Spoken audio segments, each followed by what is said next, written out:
अशा पद्धतीने साजरे केलेलं मला आठवत नाही किंवा ते 50 वर्ष झाल्यानंतर ते करता आलं नाही म्हणून त्यानंतरच्या 2-3 वर्षात 50वा वाढदिवस केला नाही म्हणून याच ठिकाणी आणि आताही आजारपणामुळे मला 61 पूर्ण झाल्यानंतर करता आलं नाही म्हणून आज असं या माझ्या सहकारी मंडळींनी हा कार्यक्रम घेतला त्याबद्दल मी त्यांना धन्यवाद देतो. कारण मला स्वतः सुरुवातीला सांगितलं मगाशी कुठेतरी की साजरे आपण वाढदिवस करावे असं कधीच वाटलं नाही आणि वाटतही नाही. कदाचित असंही त्याच्या मागची भूमिका असेल की आता तू वय वाढत चाललेलं आहे त्यामुळे आता बाकीच्या गोष्टी ज्या आहेत त्या जरा शिथिल कर असं कुठेतरी इंडायरेक्ट सांगितलं जातं की काय धावपळ करू नको कमी कर वगैरे असं सुद्धा वाटत असावं.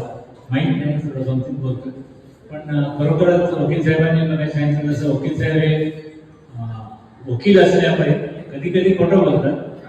ते 25 वर्षाचेच आहेत माझ्यापेक्षा 25 वर्षांनी नाही ते खरं 25 वर्षाचे आणि शेवटी माणूस असा झरवण्यामध्ये लागतो तरच त्याच्यात चांगली कार्य करतात. आज ते आमचे अध्यक्ष म्हणून आयुर्वेद कॉलेजचा कारभार पाहतात पण बारकाईने लक्ष होतं प्रत्येक छोट्या मोठ्या गोष्टीकडे.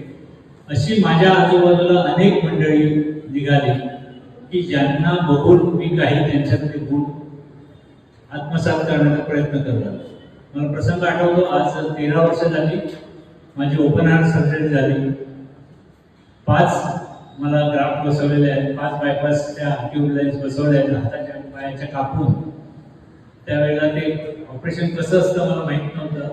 त्याची सुद्धा CD आली त्यावेळेला बघितलं. ते मला डॉक्टरनी नंतर मला डिस्चार्ज देताना सांगितलं की this is the size of your heart अशी मूठ केली आणि मला सांगितलं this is the size of your heart. Mind well की तू किती पुटॉन करायचं वेट याच्यावर ठरव की हे पंपिंग करणार आहे तुझं हात थोडंसं हात पंपिंग करणार अख्ख्या शरीराला नसतं होतं असं ते त्यावेळी सांगितलं मला चांगलं लक्षात आहे. पण विक्रांत माझ्या मुलाचं लग्न होतं माझ्या ऑपरेशन नंतर महिन्याभरातच त्यामुळे त्या दिवशी फक्त मला त्रास झाला. सकाळपासून रात्री 2 वाजेपर्यंत कार्यक्रम चालला त्यामुळे येणारी VIP मंडळी असल्यामुळे मला उठायचं बसायचं स्टेजवर चढायचं तेवढा त्रास झाला. आता वेळ त्रास झाला नव्हता आणि दुर्दैवाने गेल्या काही महिन्यांमध्ये मला दुसऱ्या वेगळ्या पद्धतीचा त्रास झाला हार्टचा नाही आणि त्यामुळे थोडंसं मला आता बसून पडावं लागतंय. मला वाईट वाटतंय कारण मी तुमच्यासमोर बसून बोलणं योग्य नाही. एकच सांगेन की माझं कौतुक कितीही कोणी करू दे मला जे काही माझ्यावर संस्कार घडले वेगवेगळ्या लोकांकडून त्याच्यामध्ये अमुक व्यक्ती असं सांगू शकणार नाही. कारण आमचे घराण्याचे धार्मिक गुरु बुद्धगिरी महाराज ते धार्मिकच्या स्वरूपात बघायचं झालं तर त्यांनी सांगितलेल्या अनेक गोष्टी आहेत. सगळ्याच काही मला असं नाही सांगता येणार पण प्रसंगांवर मी सांगत असतो त्यांच्याही गोष्टी. पण इतर बाबतीमध्ये मला अमुक एक गुरु असं म्हणता येणार नाही. कारण प्रत्येक छोटा मोठा माणूस सुद्धा माझा गुरु निघाला असं मला दिसलं की तो कसलं काम करतोय नाही. एक उदाहरण सांगतो. एकदा असा प्रसंग आला होता विधानसभेमध्ये मुख्यमंत्री होते शरद पवार साहेबांना भेटायचं होतं. त्या गर्दीमध्ये मी गेलो तर मला दरवाजावरच्या शिपायाने सांगितलं की इकडून नाही त्या बाजूने जायचं आहे कारण ती जागा जी जायची होती ती मंत्र्यांसाठी आणि आमदार खासदारांसाठी होती त्यांचे केबिनची आणि दुसऱ्या बाजूने जायची होती त्या साईडला गेलो 300-350च्या बाहेर काही माणसं त्या दालनात होती मोठं दालन होतं आणि मला खरंच त्यांना अर्जंटली भेटायचं होतं. त्यामुळे मला काही भेटता आलं नाही आणि मी नाराज होऊनच थोडंसं बाहेर होतो. मला एक अर्जंट महत्त्वाचं माझ्या स्वतःशी संबंधित नव्हता पण दुसऱ्या कोणाचा तरी होता पण महत्त्वाचा विषय होता आणि मग येऊन बाहेर मी उभा राहिलो. योगायोगाने तेवढ्यातच शरद पवार साहेब आले आणि त्यांचे बॉडीगार्ड सगळ्यांना ते बाजूला सुरू केलं. मीही शांतपणे ते कॉरिडॉरमध्ये बाजूला उभा होतो. साहेबांचं लक्ष गेलं काय नाही कसं काय नाही केलं साहेब तुम्हालाच भेटायला लागलं. मग मी आत गेलो. येताना बाहेर आल्यावर मला तो दरवाजावरचा चपराशी सांगायला पट्टेवाला की सॉरी हा साहेब तुम्हाला मी ओळखलं नाही. तुमच्या साहेबांकडे जे माझ्या वडिलांकडे बॉडीगार्ड होते ते आता साहेबांकडे आहेत बॉडीगार्ड. त्यांनी मला सांगितलं ते कळलं. मी म्हटलं बाबा रे तुझी चूक नाही आहे तू तुझी ड्युटी करतोयस. हे मी का सांगतो तुम्हाला की गुरु कुठून कसा मिळावा त्यांनी काय दाखवून दिलं की मी माझ्या कामामध्ये कर्तव्यामध्ये कसूर करणारा नाही. एक छोटंसं उदाहरण हे आहे पण मी त्यातून हे घेतलं नाही की माझा कमीपणा केला किंवा मला लांब ठेवलं. पवार साहेबांनी मला ओळखलं तर मी त्याला सांगितलं नाही की मला पवार साहेब ओळखतात असंही काही प्रसंग नव्हता. त्यामुळे तुम्ही काम चांगलं करत राहा ही भूमिका माझ्या मनात कोणी ठसवली असेल तर माझ्या आजूबाजूच्या सगळ्याच लोकांनी, मी कोणीतरी काल मला वाटतं संतोष सावंत साहेबच विचारत होते, बाळासाहेब सावंतांची पी के सावंत साहेबांची आठवण झाली. ज्या व्यक्तीला मुख्यमंत्री म्हणून आजही त्यांचं नाव 3ऱ्या क्रमांकाला मुख्यमंत्री म्हणून राहतं, त्यांनी 1 महिन्यानंतर आपल्याला हे मुख्यमंत्रीपद नको, कन्नमवार वाढल्यानंतर दिलं गेलेलं, आणि ते होते 18 वर्षात कृषी मंत्री, परंतु त्यांनी कधी मुख्यमंत्रीपद घेतलं नाही. का? तर आपल्याला दुसऱ्या चुकीच्या गोष्टी करायला जमणार नाही, ज्या काही अपेक्षा असतात. या भूमिकेतून माझ्या वडिलांनी आलेली संधी तशीच घालवली सोडा, पण अशी मंडळी माझ्यासमोर दिसली की ज्यांनी आपल्या तत्वाने आयुष्यभर ते राहिले. त्यामुळे त्या मंडळींचा, सगळ्या घरातल्या या मंडळींचा माझ्या मनावर पडा बसल्यामुळे मला कधीही वाटलं नाही की माझ्याकडून हातातून चांगलं घडावं, वाईट घडू नये असं वाटत गेलं. वाईट घडू नये असं वाटलं, त्याचं कारण ही मंडळी, हे लक्षात घ्या. इतकंच नाही, मगाशी सरांनी एक उल्लेख केला की 90 सालात मी अध्यक्षपद स्वीकारलं. मी अध्यक्षपद स्वीकारायच्या आधी माझे वडील होते अध्यक्ष म्हणून. ते वारल्यानंतर मुंबईत माझ्या मागे सगळी मंडळी लागलेली. विक्रम लहान होता, शाळेत मुंबईतच होता, माझी फॅक्टरी मुंबईत होती, मला येणं शक्य नव्हतं. त्यामुळे मी काही ही जबाबदारी घ्यायला तयार नव्हतो. 2 वर्ष या संस्थेचं अध्यक्षपद रिकामी ठेवलं. नाईक साहेबांसकट सगळी जुनी मंडळी आहेत, माझ्या वडिलांबरोबर काम केले या मंडळीने, की तू आलंच पाहिजे ही भूमिका घेतली. मी म्हटलं मला काही शिक्षण क्षेत्रात समजत नाही, पण त्यांनी विश्वास टाकला. त्यांनी विश्वास टाकल्याचा परिणाम काय झाला, मला असं वाटलं की अरे एवढी मोठी माणसं माझ्या वडिलांबरोबर काम केलेली मला जर सांगतात तर मला अभ्यास करावा लागेल पहिला, आणि मग ही संस्थेचा कारभार हातावा लागेल. आणि आज आत्ताच 5-6 महिन्यापूर्वी निवडणूक झाली, त्यावेळी सुद्धा ती बिनविरोधच झाली. तसंच्या तसं आमचं कार्यकारी मंडळ राहिलं नाही. मणिक मॅडमनी सांगितलं तसं मणिक मॅडम पण त्याच्यामध्ये आहेत आता. तर त्यामुळे मला सातत्याने, ज्याला आपण गावठी भाषेत म्हणतो ना, सगळं आयतं मिळालं, तसं मला सगळं आयतं मिळत गेलं. फक्त मी राजकीय क्षेत्रात आयत्यात गेलो नाही. मला माझ्या वडिलांच्या नंतर ऑफर केली गेली त्यांची आमदारकी, आणि ती 2 वर्ष शिल्लक होती. त्यावेळी मी वसंतदादा पाटील साहेब होते, शरद पवार साहेब होते, त्यांना सांगितलं की मला 30 वर्ष वयाची बसत नाही, विधान परिषदेला 30 वर्ष पूर्ण लागतात, त्यामुळे मी घेऊ शकत नाही. त्यावेळी मला टक्कर पडलं होतं टायफॉइडमुळे. ते म्हणाले तू दिसतोस 30 वर्षाचा. म्हटलं असं नको, कोणीतरी असं बोलेल की भाई सावंतांच्या मुलाने असं असं केलं म्हणून मला नको. हे मी मोठेपणा म्हणून सुद्धा सांगत नाही, माझ्याकडे संस्कार होते त्यामुळे मला असं वाटलं की आपण नाही घ्यायचं. मी नम्रपणे दोघांनी नकार दिला. राजीव गांधी पंतप्रधान होते, त्यांनी विचारलं भाई सावंतांच्या घरात कोण आहे का, तर आहे त्यांचा मुलगा, त्याला जे आमदार की असं इतकं झालं म्हणाले. मी म्हटलं सगळं मान्य, मला या कारणासाठी नको, आणि मी ती नाकारली. मी वस्तुस्थिती तुम्हाला सांगतो, मोठेपणासाठी सांगत नाही. त्यानंतर सुद्धा मला आमदारकीला उभं राहायचा संधी मिळाली, माझ्या पक्षाने दिली. दुर्दैवाने मी त्या निवडणुकीत जिंकू शकलो नाही, हरभर भाकरीला. परंतु म्हणून काही मला फरक नाही पडला. काल सावंतसाहेब विचारत होते तुम्हाला हे काही बदल मोठी मिळाली नाही. मोठी म्हणजे काय, अशी मोठी मला खूप मिळाली. राज्यपातळीवर मी राज्य बँकेच्या उपाध्यक्ष वगैरे झालो, तोही बिनविरोध झालो. तोही मनसेच्या एका संचालकाने सजेस्ट केलं आणि सगळ्यांनी पाठिंबा दिला वगैरे वगैरे. मला माहित नाही काय ते नकुल वासकर ते बसले, त्यांचं हे करत नाही मी, परंतु ते विरोधी पक्षात होते माझ्या दृष्टीने. त्यांनी सुद्धा मला पहिल्या दिवसापासून कधीही असं वागवलं नाही की तू वेगळ्या पक्षाचा आहेस, विरोधी पक्षाचा आहेस. अशीच माणसं मला मिळत गेली की जी प्रेमच करते. आजही तशीच परिस्थिती, आज कुठेही गेलो तरी प्रेम करणारी माणसं मिळतात. त्यामुळे मला खरंच ऐकत या दृष्टीने मिळालं की मला कुठल्याही क्षेत्रामध्ये, शैक्षणिक असू दे, राजकीय असू दे, कुठल्याही क्षेत्रामध्ये मला दुजाभाव करणारी माणसं कधीच मिळाली नाही. सगळीच आपुलकीच्या भावनेतली माणसं मिळाली. परंतु मी स्वतःवर काही बंधनं घालून घेतल्यामुळे मी माझा पक्ष म्हणून त्याला म्हणून की जो जन्मापासून तो सोडला नाही. किंवा मला माझ्या जवळची मित्रमंडळी सांगतात की तू चूक केली, त्यावेळी तू पाहिजे होतास, त्यावेळी कोण ओळखत होतो की आता कमीपणा करायला इच्छित नाही कोणाचा. पण इतर सावंतवाडी तालुक्यातल्या, शहरातल्या एकाही नेत्याला ओळखत नव्हते शरद पवारांपासून मंडळी. त्यांची ओळख सुद्धा मीच करून दिली. मी ते नाव घेऊ इच्छित नाही, पण मी कधी त्यांच्याबरोबर गेलो नाही. त्यांना एवढंच सांगितलं, माझे वडील आरपीडीमध्ये शिक्षक होते. जरी 3 मुख्यमंत्र्यांच्या काळात 10 खाती घेऊन ते कॅबिनेट मिनिस्टर म्हणून राहिले तरी, पण ज्या पक्षाने आमच्या घराण्याला हे नाव म्हणून दिलं, माझ्या वडिलांना दिला, त्यामुळे मी इथे आहे, अशी मी भूमिका सांगितली. पवार साहेबांनी सुद्धा अगदी या भाषेत सांगितलं, मी ॲप्रिशिएट करतो ती भूमिका. आणि माझ्या मुलाला पण मी हेच सांगितलं, तो म्हणाला तुम्हाला जसा तुमच्या वडिलांचा अभिमान आहे तसं मला माझ्या वडिलांचं आहे, माझ्या वडिलांना काय दिलं त्यांच्या पक्षाने असं वगैरे त्याने उलटे प्रश्न विचारले. मी थोडंसं अंतर्मुख झालो, असं समोर जाईल म्हणून सांगतो. आणि मग मी त्याला म्हटलं की तू काय तुझा निर्णय घ्यायला मोकळा आहेस, मी मात्र कुठेही जाणार नाही. आणि त्यामुळे तो शिवसेनेत गेला. त्यांनी सांगितलं की मी या कारणाने गेलो, कारण ते त्याचं म्हणणं माझ्या वडिलांना न्याय मिळाला असं त्याचं म्हणणं. पण ठीक आहे, what ever it may be. त्यामुळे माझ्या दृष्टीने विषय असा आहे की माझ्या जडणघडणीमध्ये इथे बसलेल्या पत्रकारांसह प्रत्येकाचा छोटा मोठा वाटा आहे म्हणजे आहे. अगदी वकील साहेबांनी सांगू दे, वकील साहेब वयाने मोठेच आहेत, तरी अंगा खांद्यावर मला खेळवलंय त्यांनी सुद्धा. तरी सुद्धा आमचे जे काही संबंध होते कौटुंबिक, त्यातून का असे ना त्यांनी मला सातत्याने वेळोवेळी आधारच दिलेला आहे, ज्या ज्या ठिकाणी काही मदत करता येत होते. आणि त्या दृष्टीने मला अशी माणसं मिळत गेली. नाईक साहेब म्हणजे काका गुरुवर्य PS नाईक साहेब इथे होते, आता नाईक साहेब आहेत. विनायक सर मुख्याध्यापक होते. मी त्यांच्यापेक्षा वयाने लहान आणि मी इथे 11वी 12वीचा विद्यार्थी म्हणून सुद्धा होतो. परंतु कधी त्यांनी असं वापरलं नाही की असं तुला शिक्षण झालं तरी माझा तू विद्यार्थी किंवा तू छोटा आहेस वगैरे. त्यामुळे मला अशीच माणसं मिळाली की ज्यांनी मला महत्वच दिलं. आणि केव्हा केव्हा मी गमतीत सांगतो की गोष्ट आहे, या प्रशालेचा किंवा ज्युनियर कॉलेजचा निकाल हा 100% असतो. प्रत्येक वेळेला काय होतं, कुठेही गेलो जिल्ह्यात निकाल लागल्यानंतर विकास व्हायची शाळा म्हणजे कौतुक माझं होतं, मुलं मिळवतात ना, कौतुक होतं माझं.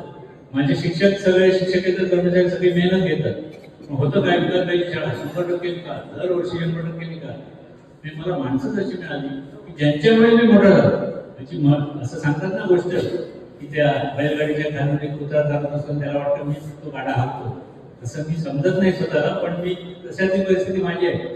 गाडा हाकणारी सगळीच मंडळी आहेत स्टेजवर बसले तुमच्या, आणि मी निमित्त आहे. जो आपण मळणीचा खुंट असतो म्हणतात ना, त्याच्या भोवती मळणी केली जाते.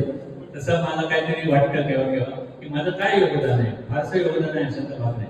मी स्वतः आधी समाधानी नाही तितका आहे समाधानी एका अर्थाने की मी योगदान देतोय, पण ते योगदान मला पुरेसं वाटत नाही. मला आणखी काहीतरी करावं असं वाटतं. संस्था म्हटल्यानंतर आपण आणखी काहीतरी याच्यात योगदान दिलं पाहिजे, वेळ दिला पाहिजे हे वाटतं. हे सुद्धा ते की माझ्यावर झालेल्या संस्काराचीच आहे. आमचे PK सावंत साहेब, बाळासाहेब सावंत नंतर मंत्रिपद उतरल्यानंतर माझ्या वडिलांच्या निधनानंतर सुद्धा ते मला सांगायचे आता राजकारणात माझ्याशी काय बोलू नका, परंतु त्यांचं वागणं बोलणं सुद्धा मार्गदर्शकच असं ठरलं, लक्षात घ्या. त्यामुळे अशी माणसं मला जवळून बघता आली, अशा थोरामोठ्यांच्या सानिध्यात मला जवळ राहता आलं. हे मी माझं भाग्य समजतो. हे सहजासहजी मिळत नाही याची मला जाणीव आहे. जवळून बघितल्यानंतर माझ्या असं लक्षात येतं. म्हणून माझा असा प्रयत्न कायमच राहिलेला आहे की आपण जितकं आपल्यातलं बेस्ट देता येईल तेवढं बेस्ट आपण आपल्या आपल्या ताब्यात असलेल्या संस्थांच्या बाबतीत किंवा काय केलं पाहिजे. म्हणून आपलं वकील साहेबांनी गमतीत म्हटलं तुम्हाला, खरंच मी त्यांच्या इतकं काही शिकलेलं नाही, तरी सुद्धा ते कौतुकाने मला असं सांगतात काय करूया असं करूया काय. हीच भूमिका मी पूर्वी या नाईक साहेबांसकट मंडळीच्या बाबतीत घ्यायची. पण मला माहिती होतं माझ्या वडिलांबरोबर काम केले मंडळी, माझ्यापेक्षा कितीतरी अनुभवी मंडळी. मला पाहिजे असेल तर मी त्यांना सांगत असं करूया काय, त्यांना माहिती असेल तर यालाही करायचं. ते म्हणायचे हा हरकत नाही करूया.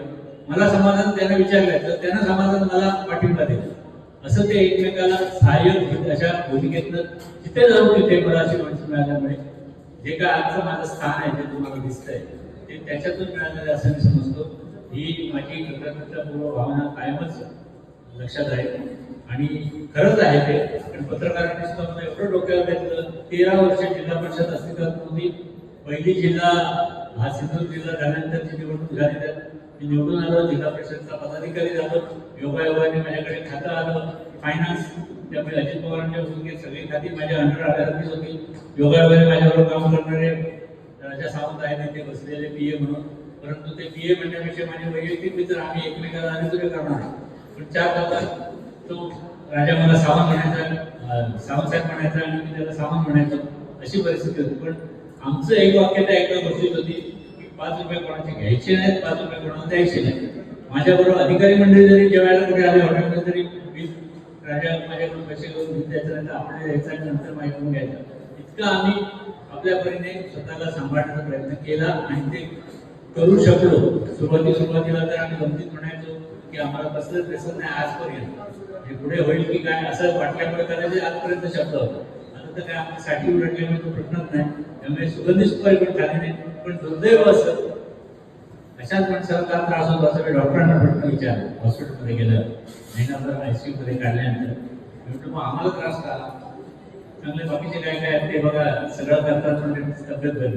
ते म्हणाले ते काय तुम्ही करू नये एवढंच सांगतो, ते काय करतात ते करू नये, भक्तीचा विषय आहे.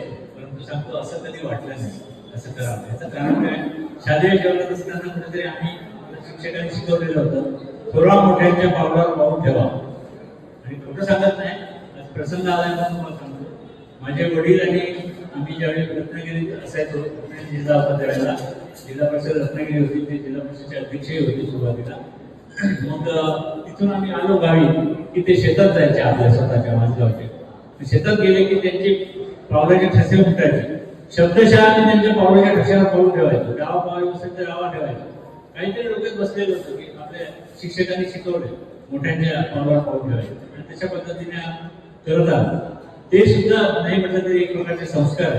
आणि आता अप्पा नार्वेकर साहेब होते, अनेक मंडळी होती, बापू चिटणीस होते, खूप मंडळी सामाजिक मोठी मोठी होऊन गेली. अगदी दीपक केसरकरांना वडील सुद्धा नगरसेवक होते ते.